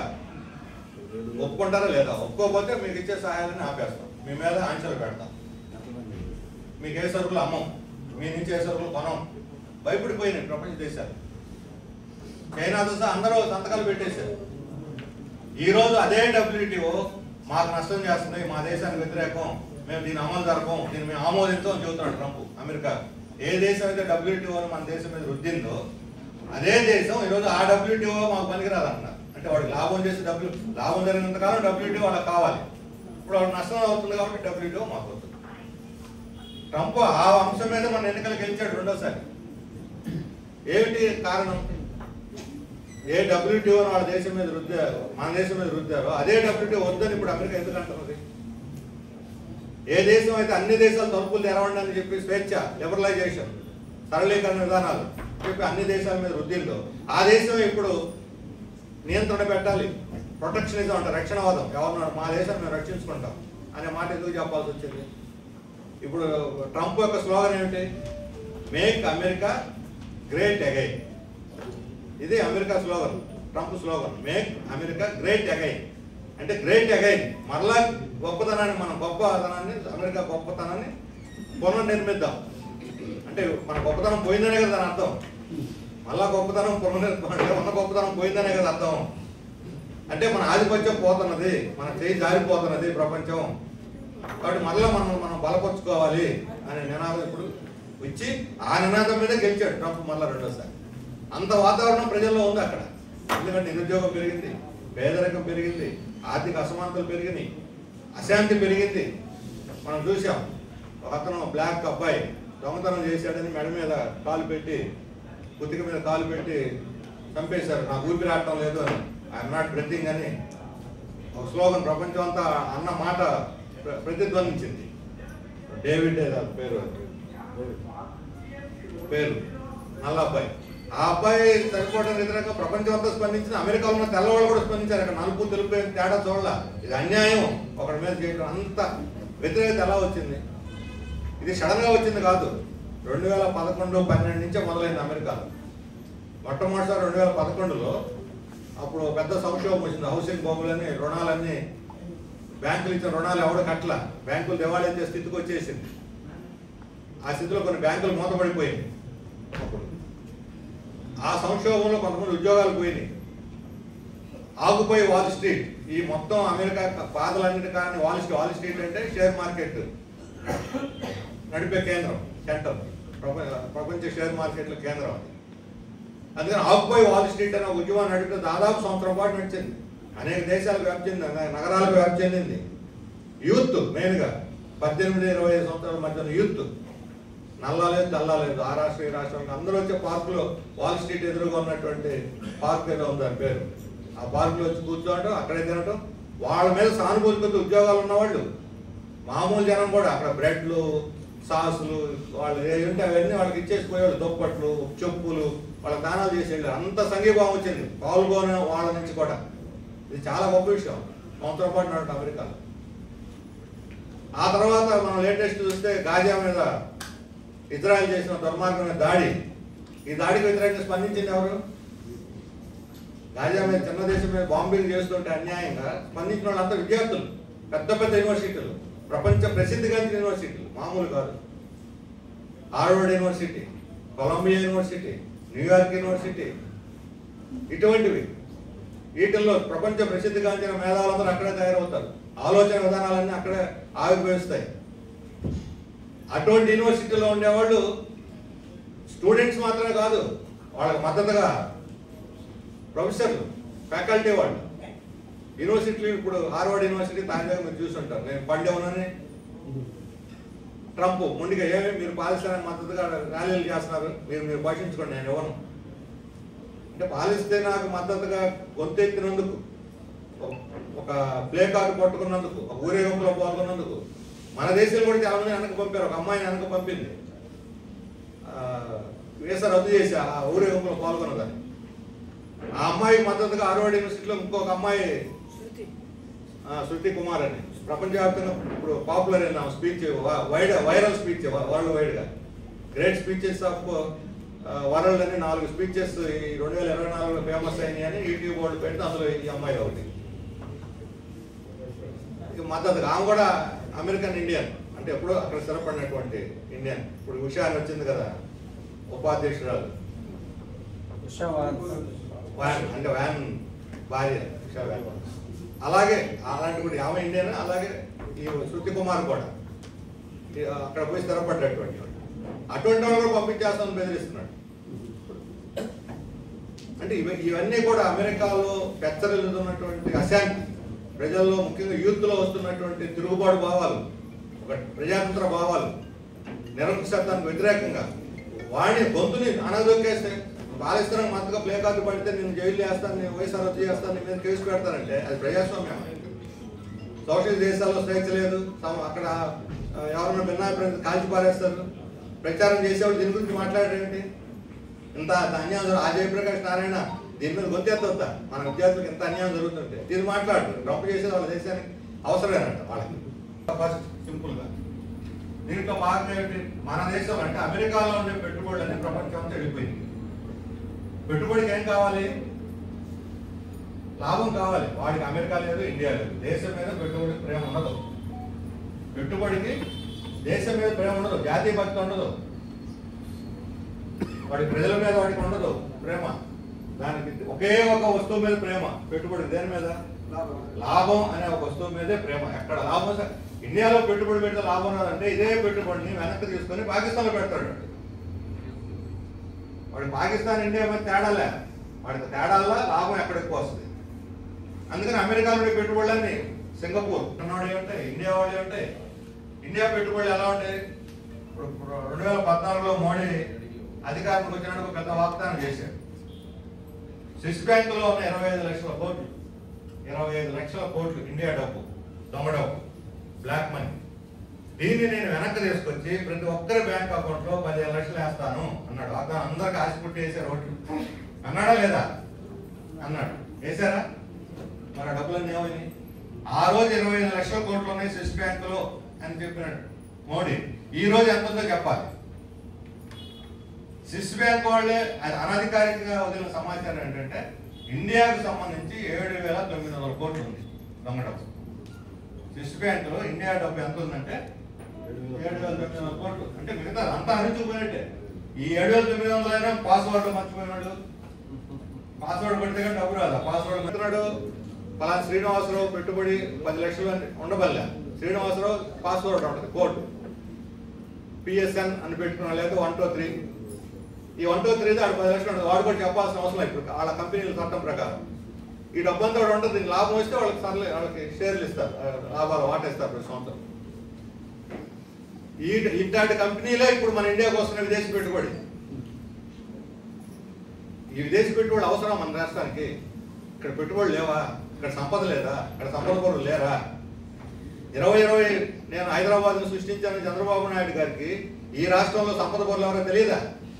ఈ 30 ఏళ్లలో ఆంధ్రప్రదేశ్లో అలిమాలిన సంపద పోగేసుకున్న పెద్దవాళ్ళు, రిచ్ పీపుల్, నయా ధనిక వర్గం ఇంతమంది ఉన్నారు. ఇంతకుముందు ఆంధ్రప్రదేశ్ నుంచి బెంగాల్కో లేకపోతే ఉత్తరాఖండ్కో పోయి పెట్టుబడులు పెట్టడానికి నమ్మేవాళ్ళం కాదు. అట్లా అంత సత్తా ఉన్నవాడు కూడా లేరు 30-40 ఏళ్ల క్రితం. ఈరోజు దేశంలో కాదు, ఆఫ్ఘనిస్తాన్కి, ఆఫ్రికాకు పోయి 1000 ఎకరాల భూములు కొంటున్నారు. అమెరికాలో పెట్టుబడులు పెడుతున్నారు, రష్యాలో పెట్టుబడులు పెడుతున్నారు. మన ఆంధ్రలో అంత తెగబలిసిన వాళ్ళు ఉన్నారు. లక్షల కోట్లు. 1,00,000 కోట్లు అంటే మనం 1,00,000 రూపాయలు అన్నంత సులభంగా చెప్పేస్తున్నారు 1,00,000 కోట్లకి. అంత సంపాదించిన వాళ్ళు. మరి ఈ డబ్బు అంత ఎట్టపోతే? ఈ డబ్బు వాళ్ళకి ప్రేమ ఉంటే, ఆంధ్రప్రదేశ్ మీద ప్రేమ ఉంటే, మన జాతి, మన రాష్ట్రం విడిపోయిన తర్వాత నష్టపోయాం, మన వాళ్ళని ముద్దరిద్దాం. ఇక్కడ ఉద్యోగాలు ఇప్పుడు చంద్రబాబు నాయుడు చూస్తున్నాడు కదా, P4 అంటే ఏంటి? మొదట ఏం చెప్పాడు? P4 అంటే పెట్టుబడుల వాటా అని చెప్పాడు. ఇప్పుడేం చెబుతున్నారు? P4 అంటే పేదరిక నిర్మూలన చెబుతున్నాడు. సర్వేలు కూడా చేస్తున్నారు. P4 సర్వే సచివాలయ ఉద్యోగులు పోయి సర్వే చేశారు. పెట్టుబడుల వాటా పోయి పేదరిక నిర్మూలన కింద మారిపోయింది P4. మరి ఈ సంపన్నులు అందరూ పేదవాళ్ళని ఉద్ధరిస్తారట. నేను ఒకటే ప్రశ్న అడిగాను గవర్నమెంట్, ఇక్కడ కూడా చెప్తున్నాను. సంపన్న పరులు పేదవాళ్ళని ఉద్ధరించే గొప్పవాళ్ళు అయితే, అంత గొప్ప హృదయం వాళ్ళకుంటే, మనసు కరుణా రసం ఉప్పొంగిపోతూ ఉంటే, వాళ్ళు నిర్వహించేటువంటి ఫ్యాక్టరీల్లో ఒక 1,000 రూపాయలు వేతనం పెంచమనండి. నేను ఎక్కువ అడట్లా, కనీసం 20,000-60,000 రూపాయలు అట్లా. ₹1 వేతనం పెంచుకోవడానికి నానా తంటాలు పడాల్సి వస్తుంది అక్కడ కార్మికులు. 7,000, 8,000 మహా ఇస్తే 12,000 ఇచ్చేటవాళ్ళు. ఈరోజు 12,000తోటి ఒక కార్మికుడు బతకగలదా? కార్మిక కుటుంబం బతకగలదా? మరి ఆ జీతాలు పెంచడానికి ఈ సంపన్నుల హృదయం రాదా? ముందుకు రాదా? పేదవాళ్ళని ఉద్ధరించే అంత గొప్ప మనసు ఉన్న వాళ్ళు 10 కుటుంబాల వాళ్ళు తీసుకుంటాడు. దత్తత గ్రామాల్లోనే ఇంతకుముందు ముఖ్యమంత్రిగా ఉన్నప్పుడు చంద్రబాబు నాయుడు గారు అప్పుడు జన్మభూమి పేరుతోటి దత్తత గ్రామాలు అప్పచెప్పాడు. చాలా మంది సినిమా యాక్టర్లు కూడా వచ్చారు, ఈ ఊరు తీసుకుంటా, ఆ ఊరు తీసుకుంటారు. ఇప్పుడు ఆ ఊళ్ళని ఏమని మనకు తెలియదు. మీ చిత్తూరు జిల్లా, తిరుపతి జిల్లాలో ఏమన్నా దత్తత గ్రామాలు ఉన్నాయో నాకు తెలియదు. ఏ ఊరన్నా ఆ దత్తత గ్రామాలు ఏమన్నా ఉన్నాయా పేరుకి అభివృద్ధి? ఇప్పుడు దత్తత ప్రజలు, పేదవాళ్ళ దత్తత, వాళ్ళ దత్తత కాకుండా పేదవాళ్ళ దత్తత. శ్రీమంతుడి సినిమాలో ఉంది కదా, నేను ధనికులు పేదవాళ్ళనే కాదు, ఊరినే కాదు, ఊళ్ళో మంచిని చెడుని కూడా దత్తత తీసుకుంటారని పోరాడాడు సినిమాలో. అట్లా చేసినా మంచిదే, చెడుకు వ్యతిరేకంగా దత్తత తీసుకోండి. ఇక్కడ ప్రజల దత్తత తీసుకొని వాళ్ళని ఉద్ధరిస్తామనేవాళ్ళు వాళ్ళ దగ్గర పనిచేసే. ఇప్పుడు మొట్టమొదటి ఉగాది రోజు ప్రారంభించారు P4 చంద్రబాబు నాయుడు గారు. ఒక 4 కుటుంబాలకి దత్తత ఇచ్చాడు ఒక కంపెనీకి. ఎవరు ఆ కంపెనీ? మొదటి వచ్చిన కంపెనీ మెగా. అంటే పోలవరం మనం ప్రాజెక్ట్ నిర్మిస్తున్నాం. పోలవరం ప్రాజెక్ట్ నిర్మిస్తున్నటువంటి మెగా కంపెనీ దత్తత తీసుకునే హృదయం ఉన్నప్పుడు పేదవాళ్ళని, అక్కడుండే కార్మికులు వాళ్ళు ఇస్తున్న వేతనం ఎంత?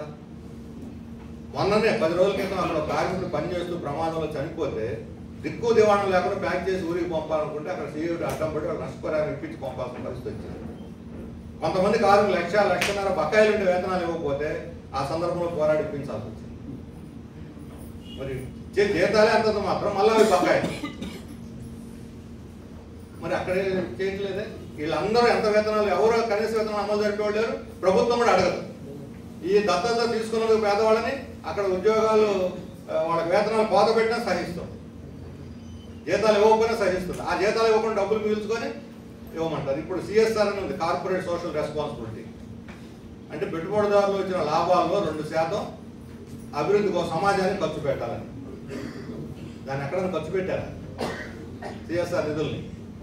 ఒకవేళ పెడితే గిడితే రాజకీయ నాయకులు అడిగిన చోట వాళ్ళ ఓట్లు బ్యాంకు కోసం ఇస్తారు. అంటే డబ్బు డైరెక్ట్ లంచం బదులు నేరుగా జనానికి ఇప్పిస్తారు.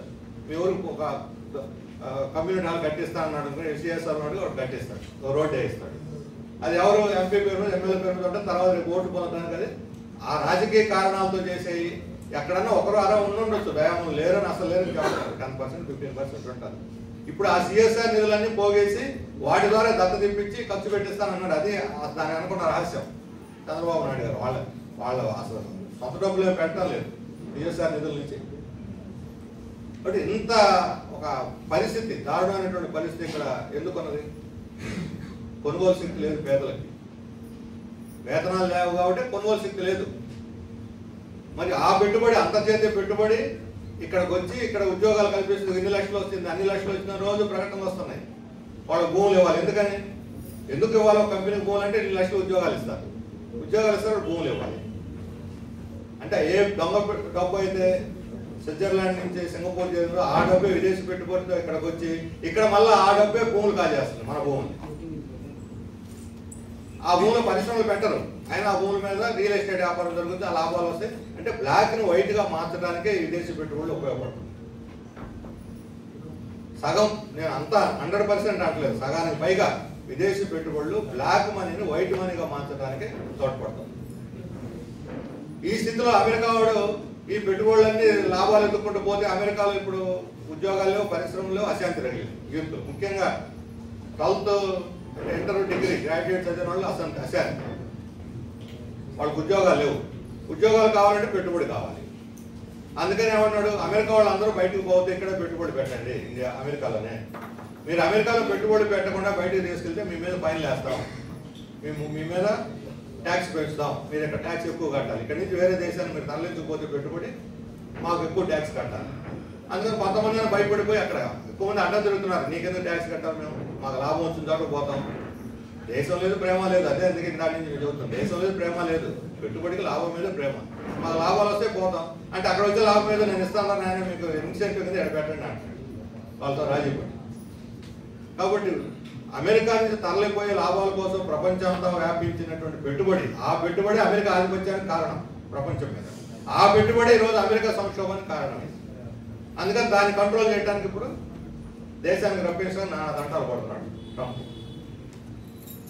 అట్లాగే అమెరికాలో చదువుకున్నటువంటి వాళ్ళు ప్రపంచంలో ఉన్న మేధావులందరినీ పిలిపించుకుంది తన దగ్గర రీసెర్చ్ అన్ని కొత్త విషయాలు కనిపెట్టి డెవలప్ చేయడానికి. మన దేశంలో ఉన్న ఇందాక చెప్పిన ఇంజనీర్లు, డాక్టర్లు, వీళ్ళందరూ కూడా సైంటిస్టులు అమెరికాకి వెళ్ళిపోయారు. ఎక్కువ జీతాలు వస్తాయి, మంచి జీవితం అని అక్కడికి వెళ్ళిపోయారు. ఇటువంటి వాళ్ళు ప్రపంచం నలుమూలలను తీసుకెళ్ళిపోయారు.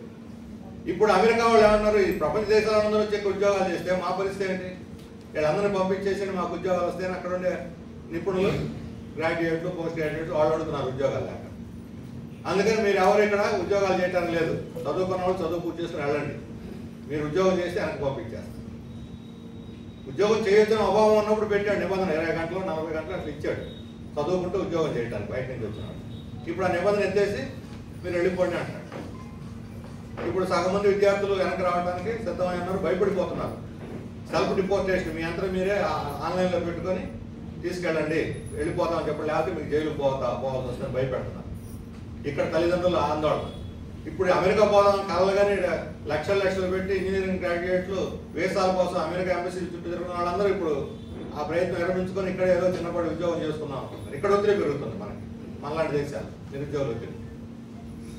అందుకని వాళ్ళ సమస్య నిరుద్యోగం. ఇప్పుడు అక్కడ సరుకులు ఉత్పత్తి చేసే పరిశ్రమలు రావాలని చెప్పాం. పరిశ్రమలు రావాలంటే, పెట్టుబడులు రావాలంటే అక్కడ ఉన్న సరుకులు అమ్ముడుపోవాలి కదా. అందుకని అక్కడ ఉత్పత్తి, మా ఉత్పత్తే ప్రపంచంతో అమ్ముడుపోవాలి. ఇప్పుడు అమెరికా మార్కెట్ల నిండా చైనా వస్తువులు నిండిపోతున్నాయి. ఇప్పుడు ఎవరైనా మన అమెరికా నుంచి మిత్రులు వస్తే మన బహుమతులను తెచ్చారనుకోండి, మీకు ఒక కంప్యూటర్ లేకపోతే ఫోన్, సెల్ ఫోన్ తెచ్చి ఏదైనా కావచ్చు, ఈవెన్ బ్యాటరీ అయినా సరే, గుండు సూదైనా సరే, ఆ ప్యాక్ మీద ఉంటుంది చూడండి, మేడ్ ఇన్ చైనా అని ఉంటుంది. బట్టలు తెస్తే made in Thailand, made in Vietnam, made in Bangladesh అని ఉంటుంది. అక్కడక్కడ మేడ్ ఇన్ ఇండియా కూడా ఉంటుంది. ఎక్కువ ఆ దేశాల నుంచి పోతుంది, ఎందుకంటే చౌకగా వస్తుంది లేబర్. ఇప్పుడు ఇండియా ఏమనుకుంటుంది, ఈ ట్రంప్ పెట్టిన నిబంధనల వల్ల చైనా వాళ్ళ నుంచి దిగుమతి చేసుకునే తగ్గిపోయింది కాబట్టి అమెరికా, మన మార్కెట్కి డిమాండ్ వస్తుంది ఇప్పుడు అని ఆశతో ఉన్నాడు ట్రంప్, మన మోడీ. అందుకని అమెరికా వాడు ఇన్ని ఆంక్షలు పెడుతున్నా మాట్లాడటల్లా, మనం దీన్ని ఉపయోగించుకుందాం అని. కానీ తీరా చూస్తే చైనా నుంచి బయటకు వెళ్ళిపోయే పెట్టుబడులు ఎక్కడికి పోతున్నాయి, ఇండియాకి రావటల్లా. అమెరికా కంపెనీలు పోతే అమెరికాకు పోతున్నారు, లేకపోతే వియత్నాం, మలేషియా లాంటి దేశాలకు తరలిస్తున్నారు. వియత్నాం, మలేషియా లాంటి దేశాలు బలపడుతున్నాయి. ఇప్పుడు చైనా తగ్గిన మార్కెట్ ఎవరికి పోతుందంటే మళ్ళీ ఆ దేశాలకు పోతుంది. తూర్పు మన దేశాలకు రావట్లేదు. వాళ్ళకి 80% పోతే 20% మనకు వస్తుంది. అందుకని మన కోరికలు నెరవేర్చాలి, కానీ వీళ్ళు మాత్రం ఏమి మాట్లాడటం. అన్ని దేశాల మీద, ఆ దేశం దేశం ఇండియాతో సహా ఏ దేశం వాళ్ళైనా మా దేశంలో ఉంటారంటే బేస్ ట్యాక్స్ అంటే 10%. ప్రతి వస్తువు మీద ప్రతి దేశం దిగుమతి చేసుకున్న దాని మీద 10% తప్పనిసరిగా సుంకం కట్టాలి, కష్టం దిగుమతి సుంకం. ఆ తర్వాత సరుకును బట్టి, దేశాన్ని బట్టి 26%. ఈ 26% తర్వాత 34% కొన్నింటి మీద, 10 నుంచి 26, 26 నుంచి 34%. ఇంత పెరిగితే ట్యాక్స్ ఏమవుతుంది? ఇండియా బట్ట అనుకోండి, చొక్కా 100 రూపాయలు అనుకోండి, అంతకుముందు ఒక 5% ఉన్నప్పుడు 100 రూపాయల చొక్కా 105కి అమెరికా మార్కెట్లో అమ్ముతారు. అందుకని ఇండియాకు వచ్చేవాళ్ళు ఆ చొక్కాను కొనుక్కో మళ్ళీ మన బహుమతి తెస్తారు, 105 రూపాయలు చౌకగా వస్తుందని. ఇప్పుడు ఏమైంది? అది 110 మినిమం, లేదంటే 125, లేదంటే 135, అంటే 1/3. ఒక్కొక్క దాని మీద, ఒక్కొక్క సరుకు మీద, ఒక్కొక్క బట్ట మీద, లేదా ఆ యంత్రాల మీద ఒక్కో రకమైనటువంటి ట్యాక్స్. ఇప్పుడు మన దేశానికి సంబంధించి ఎఫెక్ట్ అవుతుంది ఏంటి దీని మీద? ఈ ట్యాక్స్ సిస్టమ్ వల్ల పెట్టిన ఒకటి ఇక్కడ ఆక్వా రంగం. మన ఆక్వా రంగం ఎగుమతి మీద 26% సుంకం వేసేసాడు ట్రంప్. 26% సుంకం వేసేసరికల్లా కాస్ట్ అయిపోతుంది మన రొయ్యలు. మన రొయ్యల కంటే ఇండోనేషియా నుంచో ఇంకొక దేశం నుంచో వచ్చేటువంటి రొయ్యలు వాళ్ళకి చౌకగా వస్తాయి. అందుకని మన ఆటలను ఆపేశారు. అందుకని పోతూ ఉన్నటువంటి 6వ తేదీన లిబరేషన్ డే అని ప్రకటించాడు. మొన్న ఏప్రిల్ 6వ తేదీన లిబరేషన్ డే రోజు ఇవన్నీ అనౌన్స్ చేశాడు. అంటే అమెరికాకి స్వేచ్ఛ వచ్చిందని అర్థం. ఇవన్నీ సొంకాలు వేసి మేము స్వేచ్ఛ తెచ్చుకున్నాం అమెరికాకి. దారిలో పోతున్నటువంటి కంటైనర్స్, షిప్పుల్లో ఉన్న కంటైనర్స్ 6 లోపల చేరిన వాటికి ట్యాక్స్ అప్లై అవుతుంది, 6 తర్వాత వాటికి అప్లై అవుతుంది.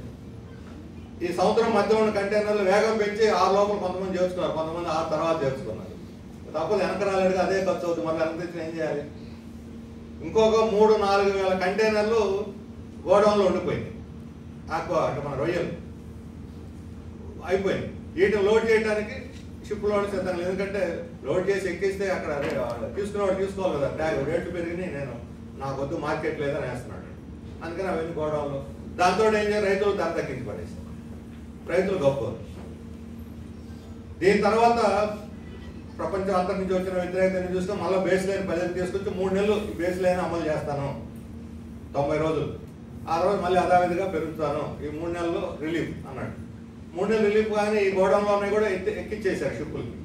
అంటే పాత రేటు వచ్చినట్టే. వీళ్ళకి పాత రేటు వచ్చిన 3 నెలల పాటు మార్కెట్ గ్యారెంటీ వచ్చిన రైతులుగా ఉన్న రేటు పెంచారు అక్కడ ఉండేటువంటి ఎగుమతిదారులు. మన రొయ్యలు, చేపల ఇప్పుడు మీకు తిరుపతి జిల్లాలో కూడా ఉన్నాయి, ఇంతకుముందు అంటే లేదు కానీ ఇప్పుడు మీకు వచ్చింది సంవత్సరం. మీరు కూడా కోస్తా జిల్లా, ఇప్పుడు గూడూరు, సూళ్ళూరుపేట అంతా చేపలు, రొయ్యలు చెరువులు ఉన్నటువంటి ప్రాంతం. వీళ్ళకి ఇప్పుడు రేటు తగ్గించేసారు. ఇప్పుడు ఈ ఎగుమతి దీంట్లో కొనేవాళ్ళు ఎగుమతిదారులు, ట్రేడర్స్,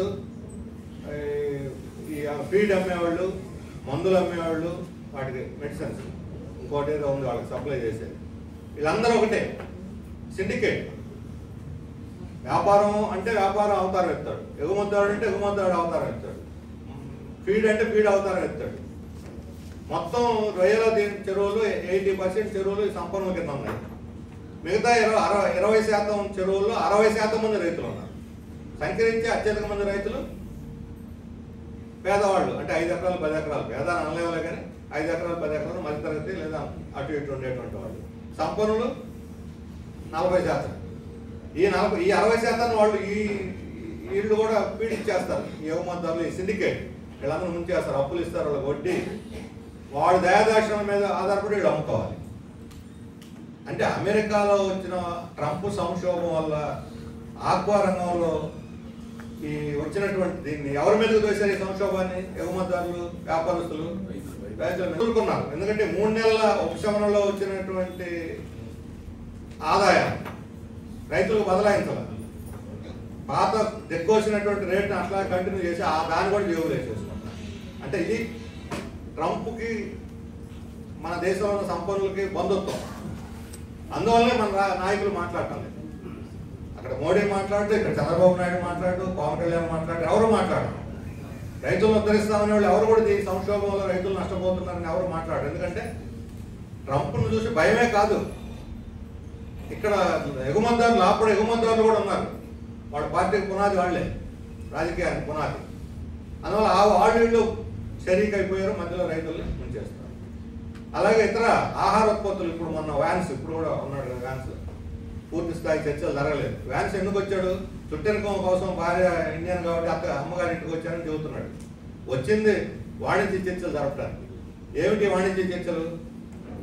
అమెరికా నుంచి ఇండియాకి వ్యవసాయ ఉత్పత్తుల్ని మేము దిగుమతి చేస్తాము. అంటే గోధుమలు, ఇవి యాపిల్ కాదు, బార్లీ కాకుండా కొన్ని ఇప్పుడు ఈ మధ్య మనం బాగా వాడుతూ ఉన్నాం. వరల్లో మనవి వాళ్ళు చేసేదే లేదు. ఓట్స్, ఇటువంటి ఆహార వస్తువులు.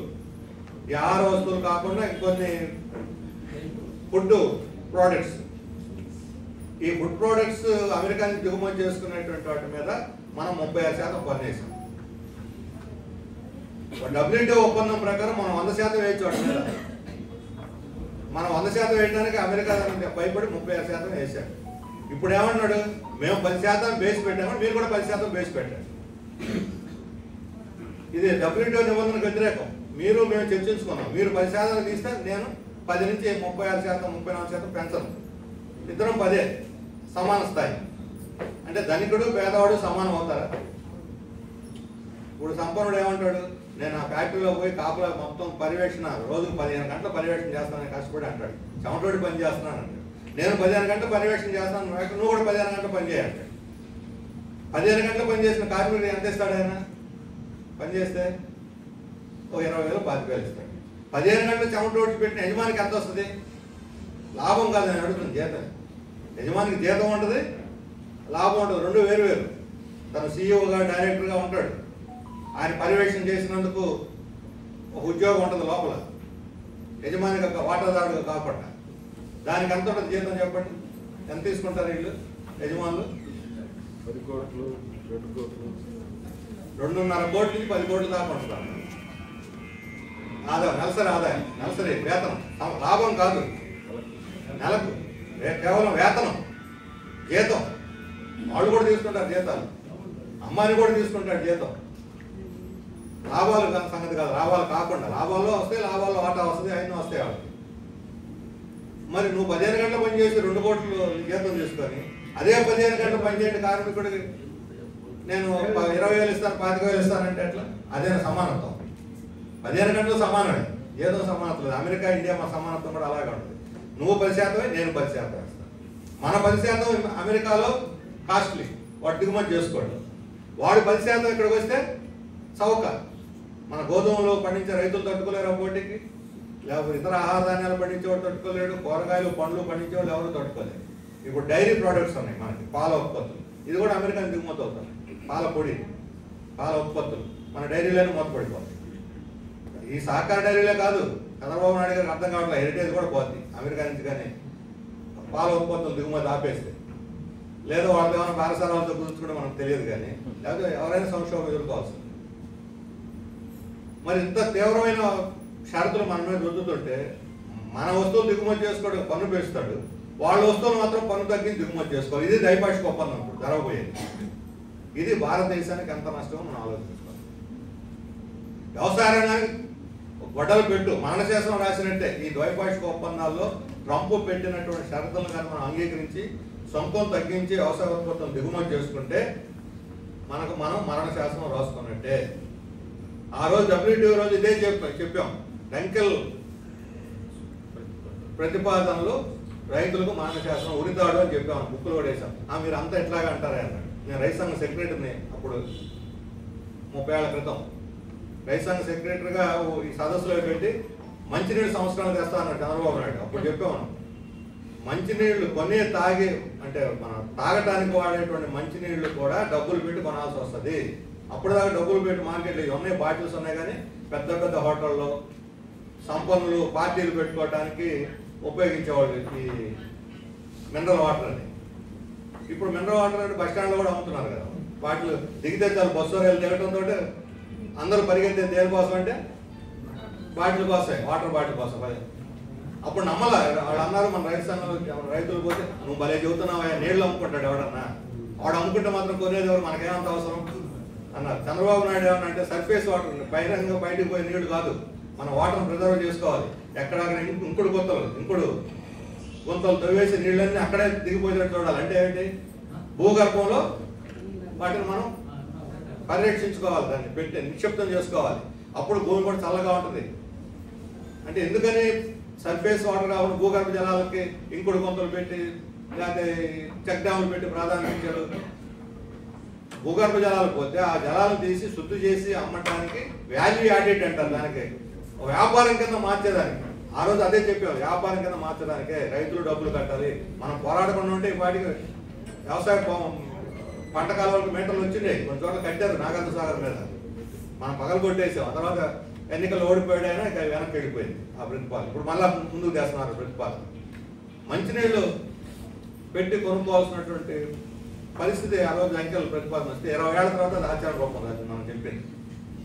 ఈ రోజు ఈ వ్యవసాయ ఉత్పత్తుల్ని ఫ్రీ ట్రేడ్ పేరుతోటి అమెరికా నుంచి మనం ద్వైపాక్షిక ఒప్పందం పేరుగా అంగీకరిస్తే మరలా అలాంటి పరిస్థితి వ్యవసాయ సంక్షోభానికి. ఇప్పటికే వ్యవసాయ సంవత్సరం ఉన్నంత తీవ్రమైన వ్యవసాయ సంక్షోభం ముందు ఇప్పుడు లేదు. 5-6 సంవత్సరాల తర్వాత ఈ సంవత్సరం మొదటిసారి మళ్ళా తీవ్రమైన వ్యవసాయ సంక్షోభం వచ్చింది. వ్యవసాయ సంక్షోభంలో ధాన్యం కావచ్చు, పత్తి కావచ్చు, మిర్చి కావచ్చు, కోకో రైతులు, కోకో అంటే బ్రహ్మాండ మార్కెట్ ఉన్నటువంటి ఎగుమతి రేటు 750 అంటే 400 ఇస్తారు రైతులు. అంటే సగానికి సగం లాభం అన్నమాట. అన్ని ఈ సంవత్సరం ఫలాన్ని వ్యవసాయ ఉత్పత్తి రేటు బాగుంది అనేటువంటి ఇదే లేదు. అంత తీవ్రమైన సంక్షోభం, రైతులకు ఆదాయాలు పడిపోతాయి, ఈనాడు అప్పులు పాలవుతారు. మళ్ళీ ఇప్పుడు మహారాష్ట్రలో ఆత్మహత్యలు మొదలైనవి. మనకి మరట్వాడ ప్రాంతంలో మొట్టమొదట 19 ఇప్పుడు ఎంత చెప్పిన సంస్కరణ ప్రారంభమైన 1981, 91, 92 ప్రాంతంలో ఈ WTO అయిపోయిన 5-6 ఏళ్లకే ఈ ఆత్మహత్యలు మొదలైంది. ఇప్పుడు మళ్ళా చూస్తున్నాం మహారాష్ట్రలో, అక్కడ బీజేపీ ప్రభుత్వం ఉంది. ఈరోజు మహారాష్ట్రలో మరట్వాడ ప్రాంతంలో జరుగుతున్న సంక్షోభమే రేపు ఆంధ్రప్రదేశ్లో కూడా వస్తుంది. ఇంత తీవ్రమైన సంక్షోభం కారణం ట్రంప్ యొక్క సొంత విధానం, టారిఫ్ విధానం. ఈ టారిఫ్ విధానాన్ని ఆమోదించడానికి ద్వైపాక్షిక ఒప్పందం పేరుతో మన ప్రభుత్వం మీద ఒత్తిడి చేస్తున్నారు. వ్యాన్స్ వచ్చింది అందుకోసమే చర్చలు చేస్తున్నారు. మన ప్రభుత్వం లొంగిపోవడానికి సిద్ధంగా ఉంది. అక్కడేమో ఎగుమతి సుంకం 34% చేసి దాన్ని మళ్ళీ 10% తెచ్చి ఇక్కడ మాత్రం 36% మన సుంకాన్ని 10% తీసుకుపోతే మన ఎగుమతిదారులు లాభం జరగవచ్చు తప్ప దేశీయ మార్కెట్ పూర్తిగా నాశనం అయిపోద్ది. వ్యవసాయం పూర్తిగా సంక్షోభానికి గురవుతుంది. అందుకని అసమానమైన ఒప్పందాన్ని 10-10 సమానత్వం కూడా చాలా పెద్ద పొరపాటు. 10-10 సమానత్వం కాదు, మార్కెట్లో అసమానమైన అమ్మకాలు. మన వస్తువులు అమెరికా వాడు కొనడు, అమెరికా వస్తువులు మన దేశానికి దిగుమతి అవుతాయి. ఇది జరగబోయేది ఈ సిస్టమ్ వల్ల. దీని కాన్సిక్వెన్స్ ఫలితం ఇది. అందువల్ల మన ఆర్థిక వ్యవస్థ ఇప్పటికే స్లో డౌన్ అయింది. సంక్షోభానికి దారితీసే పరిస్థితులు ఏర్పడ్డాయి మన ఆర్థిక వ్యవస్థలో. ఇది కానీ జరిగితే వ్యవసాయం పూర్తిగా మూలన పడిపోవాలి. ఆ పరిస్థితి వస్తే మన ఆహార ధాన్యాల కోసం పూర్తిగా విదేశాల మీద ఆధారపడాల్సి వస్తుంది. ఇప్పుడు ఏ దేశమైనా అది ఆత్మహత్య సమానం, ఉరేసుకోవడం లాంటిది. వాడు కానీ ఇప్పుడు వాడు కోపం వచ్చింది అనుకోండి, ఇప్పుడు మనం పాకిస్తాన్ టెర్రరిజం జరిగింది, ఏం చేసాం, సింధు జలాన్ని ఆపేసాం. తాగడానికి కూడా మంచినీళ్ళు దొరకవు పాకిస్తాన్కి. ఇప్పుడు పాకిస్తాన్ లబోదీపో అంటుంది. మీరు చర్చిద్దాం, మధ్య పెట్టుకోండి, ఎవరన్నా నిష్పాక్షమైన విచారణ చేయండి, మాకేం సంబంధం లేదు అన్నారు. వాళ్ళకి సంబంధం ఉందా లేదా? మోడీ అటు తోసేసాడు. ఒక యుద్ధ వాతావరణాన్ని సృష్టించడానికి తన వైఫల్యాలన్నింటినీ కప్పెట్టుకొని ఇప్పుడు అందరిలో జాతీయ ఈ భావాలను ముందుకు తీసుకొచ్చి అటు తోసేయడం ప్రయత్నం చేస్తున్నాడు. రేపు పొద్దున మన పరిస్థితి కూడా అంతే అవుతుంది. తిండి లేదనుకోండి, అమెరికా వాడు నేను చెప్పిన ఇప్పుడు మొన్నే